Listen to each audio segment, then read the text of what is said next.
Plus, the other big story on the Hill, the Senate formally announcing that they found no trace of Trump-Russia collusion. So after 2 years of pushing a collusion conspiracy theory, is this enough to close the case for Democrats?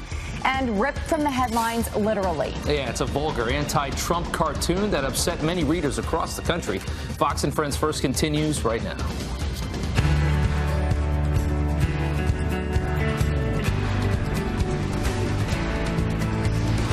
Get to, and that starts with this Fox News alert. House lawmakers could vote on a tentative deal to avoid a second government shutdown as soon as today. Yeah, right now the president considering that deal and perhaps additional ways to secure the southern border. Griff Jenkins is live in Washington with the very latest. Hey, Griff.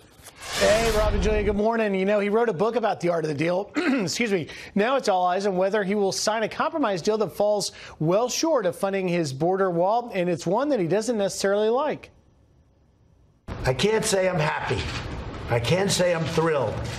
But the wall's getting built. Regardless, doesn't matter, because we're doing other things beyond what we're talking about here.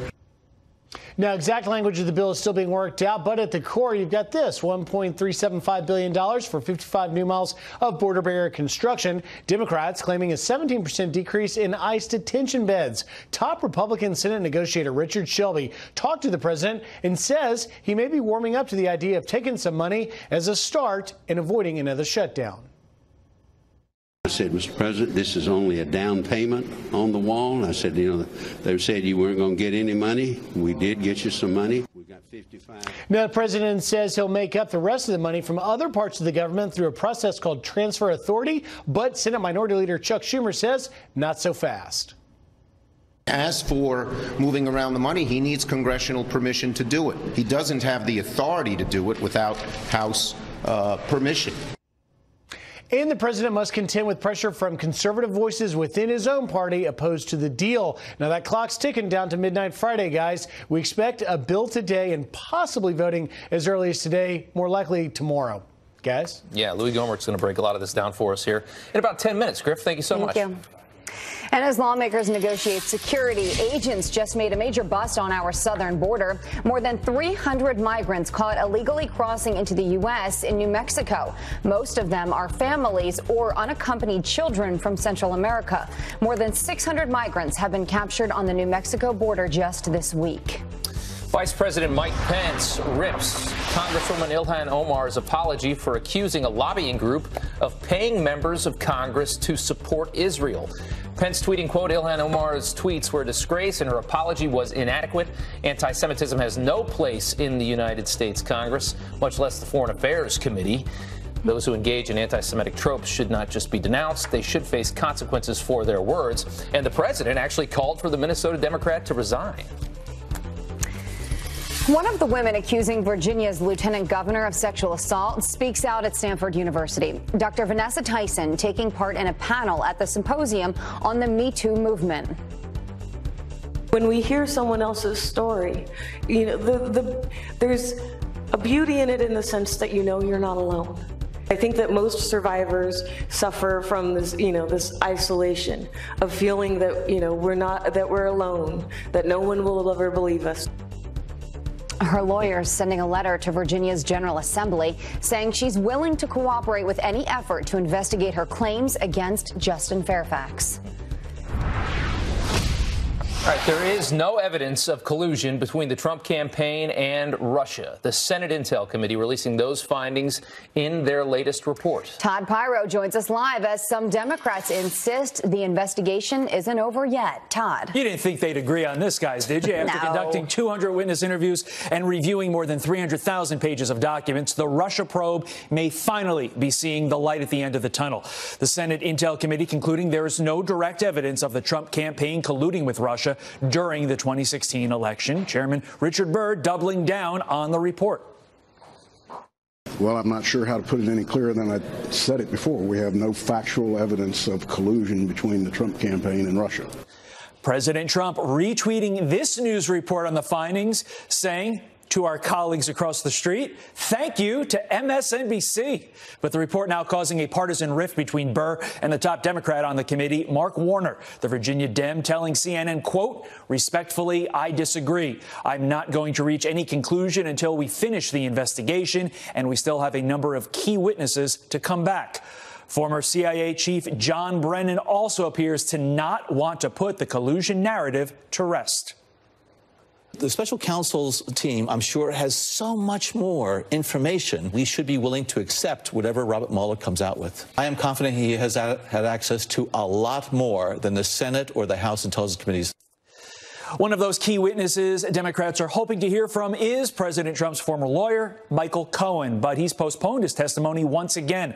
Burr now slamming Cohen, saying there is no goodwill left for him now. The intrigue continues, guys. Yes, it does. All right, Todd, thanks. Okay. Republicans on the House Intelligence Committee have spent the last several months digging into the events leading up to the launch of the Mueller probe. Former Intel chair and California Congressman Devin Nunes has been leading that charge and hopes the Senate's findings will add new urgency to the investigation. And don't forget what we've been saying publicly now for many, many months. It's not just that they used the dossier. It's not just that the dossier made up most of the FISA. It's also everything else that they did. So it's how they lied. It's how they obstructed our investigation, and then it's how they, if you remember, people forget about this. People went out and said, well, the dossier didn't have anything to do with it. There was all this other stuff. We went out and looked at all that other stuff, and that's what we've been asking the president to declassify, because we believe that that makes up that so-called other stuff is also equally as bad as using political dirt. All right, the president's pick to lead the Justice Department could be confirmed as early as tomorrow. The Senate passing a key procedural vote Tuesday to advance William Barr's nomination for Attorney General. Final vote is expected by the end of the week. He previously served as AG under President George H.W. Bush. How about it? This dog named King has a brand new crowning achievement. The Wire Fox Terrier named Best in Show at Westminster. He's best in show. The Wire Fox Terrier. King is the 15th Fox Terrier to win the New York City show. That's more than any other breed by far. And guess what? We're going to meet King live in the 8 o'clock hour of Fox and Friends. And someone who I know is very excited about that. Yes! Is our own Janice G. I love the Westminster Dog Show. I took my kids actually over the weekend to see Meet the Breeds. And of course, last year and the year before that, I got to go to the Westminster Dog Show and pretend that I am one of the handlers. Look at how sweet. This is one of my favorite New York moments. It's a big deal. I mean, dog look at that. lovers that go to these things. Have you ever seen Best in Show, the movie? That's one of my favorite movies. It's not far off. Oh, there I am with the blow dryer. Sorry. Sorry, I think a lot of these dog owners are a little crazy, right? And I got to. Oh my God! That was actually at the podium where the dog goes doing the. I think you won. Really, you're best in show. Am I best in show? You are. There you go. Every day. Oh, the only reason everybody watches. So great. So we're going to meet King during Fox and Friends in the 8 a.m. hour. Love I am so excited. All right, we do have to talk about weather, right? Yes. We definitely do. So listen, we had a pretty bad storm across the Northeast. We had incredible snow totals in the interior sections, but it was an ice event, as we mentioned, all day yesterday across portions of New Jersey, Long Island, coastal New York up to Boston. The temperatures right now warming up. So the rest of it is going to be mainly a rain event along the coast. And then we're still seeing that ice across portions of northern New England and the Great Lakes. That low is up into Canada now, bringing feet of snow to my mom in Ottawa right now. And then across the Great Lakes, we're going to see the potential for more lake effect snow. Forecast precipitation, not a whole lot. But again, roads are still very icy. Take precautions. And if I could mention our next weather maker across the west, a big storm that's going to bring more snow to the northwest and coastal rainfall over parts of coastal California. So that's going to be a big deal, especially around San Francisco, LA, San Diego, and then the Sierra and all the mountainous regions. So that's our next big weather maker. A lot going on in the weather. The West Coast getting hammered this year. Can't wait to meet King. There you go. He's got that beard. The girls love the beard right now. That's why he won. It's very in. It's very in. Janice, thank you so much. They do. Thank you. It is 11 minutes after the hour. President Trump says he's not happy with the compromised border bill, and he's not alone. Texas Congressman Louis Gohmert weighs in next. Plus, love is in the air. How you can take your relationship, should you have one, to new. I watch Republicans, say what a great deal this is. Look, they're going to put lipstick on a pig. It's still a pig. This is a terrible deal. And they should, and for them to stand there and say, hey, look what we've done, it's a shame. They got played and they lost. Yeah, this is interesting. The former acting director of ICE, Tom Homan, just one of the many voices slamming Republicans for embracing this border agreement with Democrats. The president also says it doesn't meet his expectations. We're days from another possible shutdown, so what will it take to get the president to sign off? Border State Congressman Louis Gohmert joins us live to weigh in. Thank you for your time, Congressman. We appreciate it. Sure. Let's go ahead and just pull up some of the details of this. It's $1.375 billion in wall funding. Funds can be used for 55 new miles, and Democrats claim 17% reduction in ICE detention beds. What do you make of that? Well, none of those things are happy topics for us who know that we have got to have border security if we're going to help save this little experiment in self-government.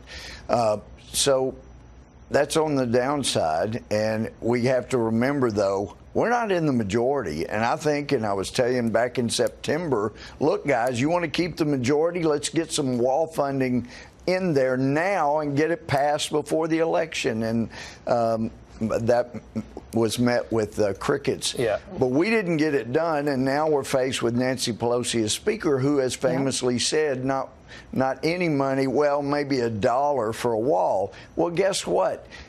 Even as bad as this deal is, it's an admission that, yes, border walls do make a difference. They're not immoral. There's money here for the president to protect us, at least 55 miles of our southern border. But then on top of that, there are other ways to get the border secured. And so, it's certainly worth considering to sign the bill and then come back and declare an emergency and start using the billions of dollars that would be available both to stop drug smuggling and through DOD, declaring a national emergency. Of course, he could do a lot with billions without declaring a national emergency, but with it, there's even more money. And then, as you guys know, because you were reporting that it's a big deal that El Chapo had billions of dollars, and Ted Cruz had the bill in the Senate. Mo Brooks running with it, a bunch of us co-sponsoring in the House to say, look, any money that's forfeited from drug smuggling, drug kingpins, let's use that to build the wall. It ought to be part of it. It'd be a good bill. And that's Ted Cruz's idea, and we'll wait and see if that has any chance at all to use that money for a wall. Would that get through Congress? But those are options. Those are options, even if the president were to sign this bill, because otherwise there'll be a shutdown. But it's a big deal to me. Even $1 billion, it was supposed to have been 25, then 5, and now we're talking 1.6, and now it's 1.3. But it is what it is. It's an admission. Walls are moral, and it's not just the gated communities the Democratic leaders live in. This is a wall to help us. I mean, they got past $1, sir. I mean, obviously with Pelosi said not only $1 to go towards a wall. They got $1.3 billion, but when you started off at $25 billion, you came down to $5.7 billion. Yeah. I just wonder why the Republicans that were in this committee. How did this become the negotiation? And do you think the Democrats were daring the president to shut down the government again by bringing up this detention bed thing at the last second? And that's really serious, because that's letting loose criminals that will go out, and many of them will commit other crimes, and there will be Americans that are hurt by it. But one of the things I've encouraged the president, and it was Jeff Sessions was starting to try to get into it. Kristen Nielsen testified before our committee. You want to get these cases moved? Let's put judges, immigration judges, on the border. If if someone is released from detention, she said it's over 1,300-day average to have a hearing. Most of them don't show up. If they remain in detention, it's a 40-day average. But if you put judges right on the border, and he could take money and put it down there for judges right on the border, they could have their hearing as soon as they screamed asylum, and we could move them right out. 90% of them don't get to, it's not legitimate asylum, and we wouldn't need those extra beds. So that is another option, and it's an important one. Do you think the president should sign this? I mean, I know some people say sign it and then declare a national emergency, but then other people argue if you declare the national emergency and sign this, then you're giving leverage to Democrats in the future for a national emergency. So is that treading into dangerous waters? What should he do? Well, you've already had presidents like Obama, and going back to the over 50 times it's been used. President Obama declared bird flu. It was serious. He declared that a national emergency. So there have been all kinds of but nothing, and never for anything this political. Right. I mean, well, this the is only really reason it's political is because Democrats who have voted for wall funding, voted for securing our borders, said that we needed wall funding, said we needed border security. They made it political. This ought to be one of the most bipartisan things we've ever done. And it was 10 years ago, sir. We got to leave it there because we're running out of time, but we do appreciate it. Right. Thank you so much. But you're right on track. We got to see the bill. We hadn't even seen it yet. Okay. All right. Thank you very much. We appreciate it. We're coming right back. Thank you.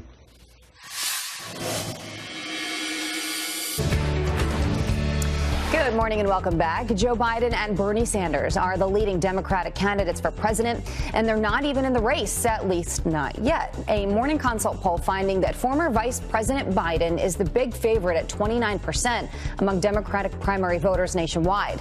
Senator Sanders is second with 22%. Senator Kamala Harris polled at 13%. All right, at least a dozen newspapers pull a syndicated cartoon over a very vulgar hidden message to President Trump. The non sequitur comic reads, you see it there, quote, "We fondly say, go bleep yourself, Trump." Yeah. All right, kind of hidden in there, but you can see it. The Washington Post apologizing for printing that comic strip, which appears in more than 700 newspapers nationwide. The artist, Wiley Miller, claims that he wrote the phrase several weeks ago over frustrations with the Trump administration.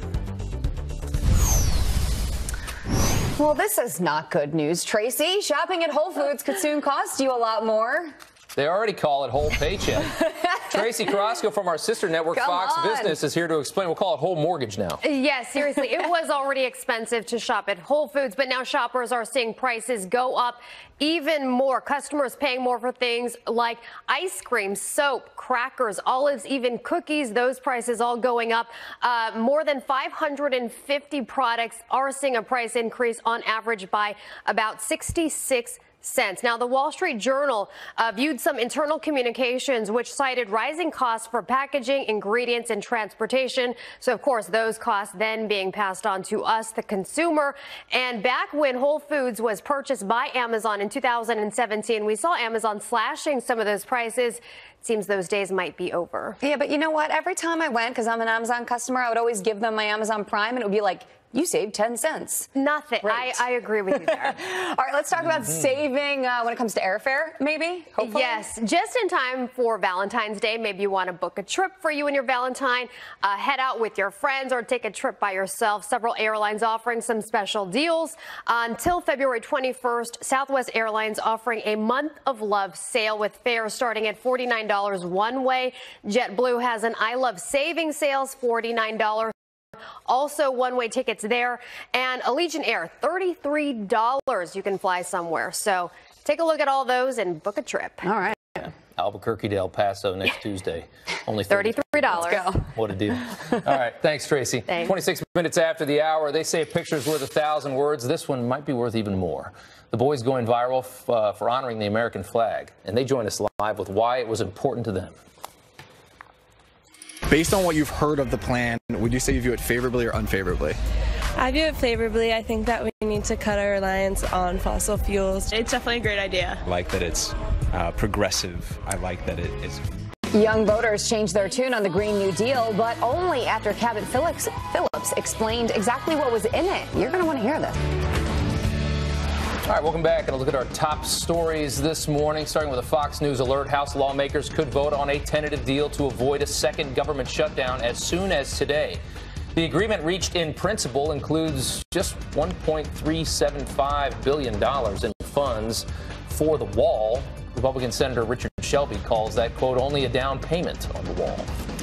Next, there is no evidence of collusion between the Trump campaign and Russia. The Senate Intelligence Committee releasing those findings in their latest report. Chairman Richard Burr confirming the committee did not find anything after conducting 200 witness interviews and reviewing more than 300,000 pages of documents. And finally, extreme weather reaching all corners of the United States, from dumping rain in Hawaii all the way to New England. A winter storm sweeps northwest to northeast, disrupting travel for thousands of people. Nearly half of all flights canceled out of New York's LaGuardia Airport. Millions of commuters can expect more travel headaches this morning with snow and sleet and ice on the ground. It was a messy storm.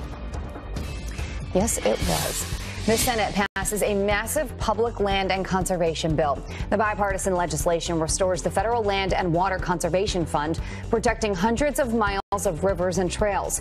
It would also expand several national parks and establish new national monuments honoring war heroes and civil rights icons. The bill now moves to the House. Senate Majority Leader Mitch McConnell wants to put the Green New Deal to a vote.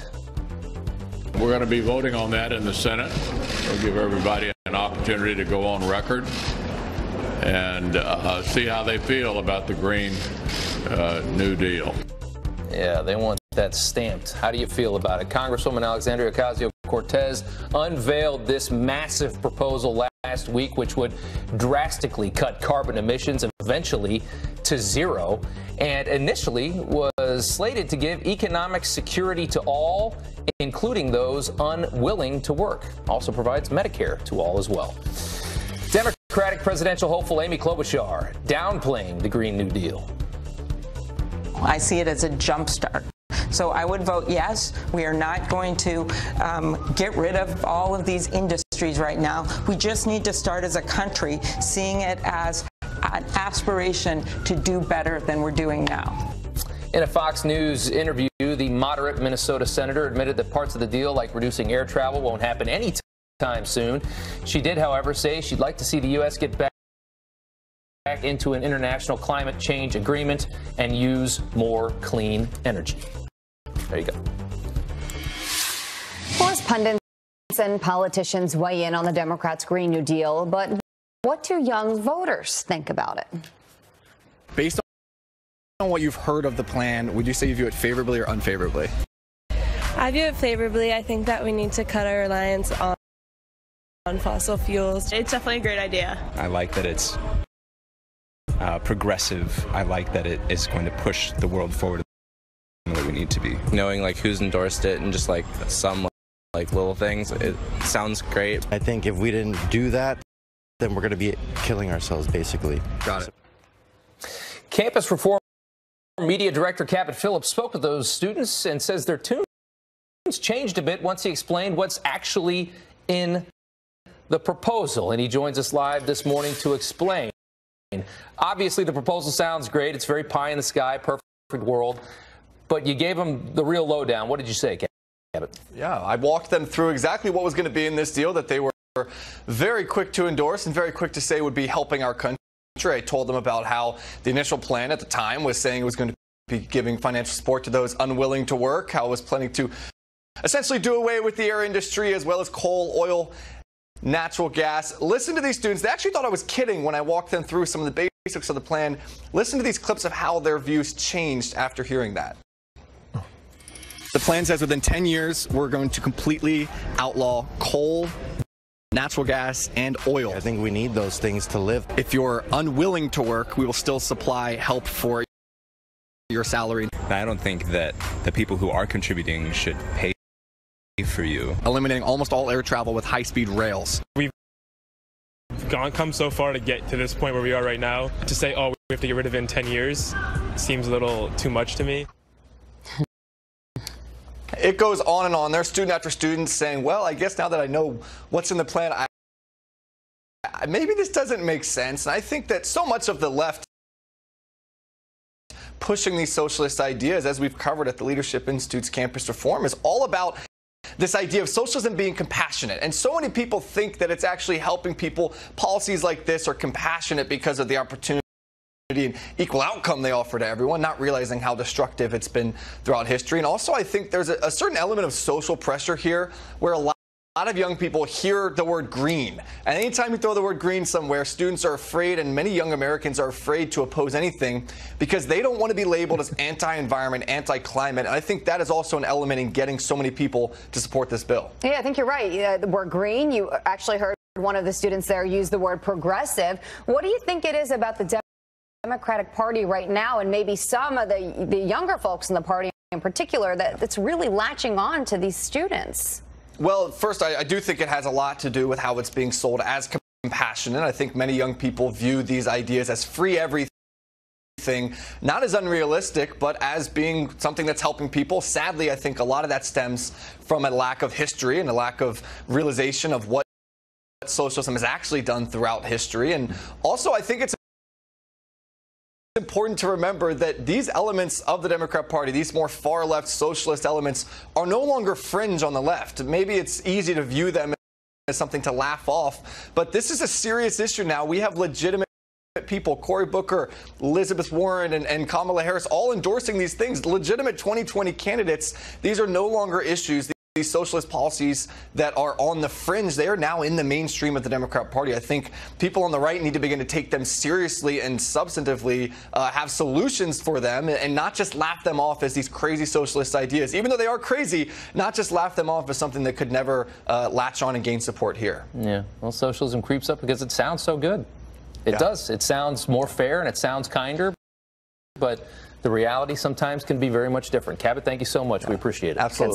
Stop, Cabot. All right. 36 minutes after the hour, he was once Mexico's most wanted drug lord, and now El Chapo is going away for life. And some lawmakers want his billions of dollars in assets to pay for a border wall with Mexico. Your comments pouring in on this one. We're going to share some of them coming up. Plus, Liz Cheney has got new beef with Cory Booker, and the internet is eating its heart out. You don't want to miss this. We're coming right back. And welcome back. An NYPD detective is killed by friendly fire during a robbery investigation overnight.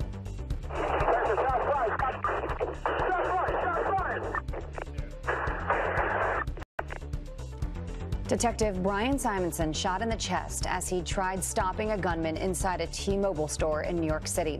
The sergeant was shot in the leg and is stable. This surveillance video shows suspect Christopher Ransom holding a fake gun.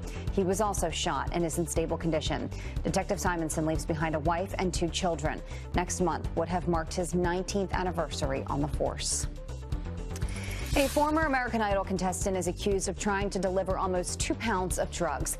Antonella Barrow was arrested in Virginia last year, but she now faces a federal indictment for conspiracy to distribute cocaine, heroin, and fentanyl. Barrow reportedly also pending a marijuana case in Kansas, has a pending case in Kansas. The singer reached the top 16 on American Idol in 2007 and also appeared on Fear Factor. All right, El Chapo is going away for good. The Mexican drug lord found guilty on 10 drug and murder conspiracy charges that carry a mandatory life sentence. Brian Yenis has some incredible details on the ruthless and violent drug kingpin's conviction. Today we say American justice has been served. Notorious Mexican drug lord Joaquin El Chapo Guzman guilty on all counts. The jury announcing their decision Tuesday in a federal courthouse in Brooklyn. 61-year-old Guzman staring at jurors showing no emotion as all 10 guilty counts were read. The most crucial of those charges, engaging in a continuing criminal enterprise. Guzman's deadly drugs destroyed many American families for nothing more than greed and power. The jury finding that El Chapo was in fact the leader of the Sinaloa cartel, with evidence showing that under his direction, drugs like cocaine, meth, and heroin poured into the United States for more than 2 decades. Over the course of nearly 3 months, jurors heard from 56 witnesses, with some of Guzman's closest associates handing over incriminating text messages and phone calls. In a powerful eyewitness account, Guzman's former bodyguard testifying that he saw the drug lord kill 3 people, shooting 2 in the head and shooting 1 while being buried alive. Guzman's defense team saying that while they fought hard, it was difficult to fight the overwhelming evidence presented in this case.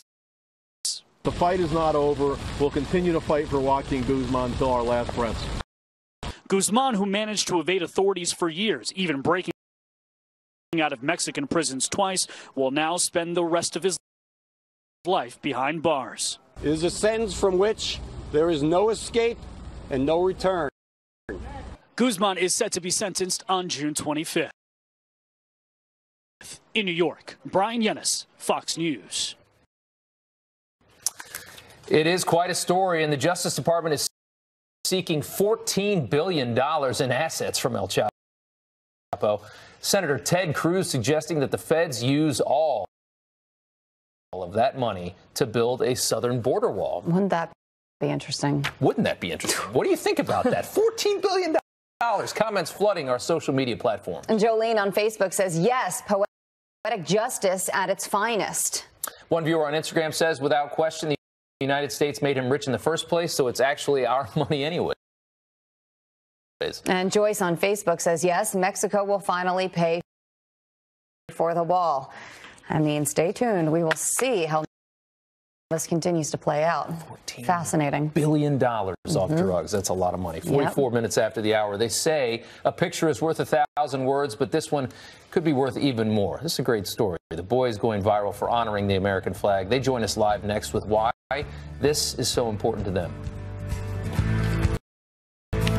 Freedom Caucus. How does he feel about the big budget deal? He will share his point of view, which he shared with the president. Guess who else knows what the president's thinking? Sarah Sanders. She'll be here live and talk about everything the president has on his plate, including whether to sign this big bill, continuing to fund the government. And Matt Goldstein fought for this country, but now he's in jail. Duncan Hunter's trying to get him out. He'll be on our couch in a matter of moments. And Tomi Lahren also playing outside right in our game of 4. She'll be joining us live over the next 3 hours. They'll be singing, dancing, and information just like any other day.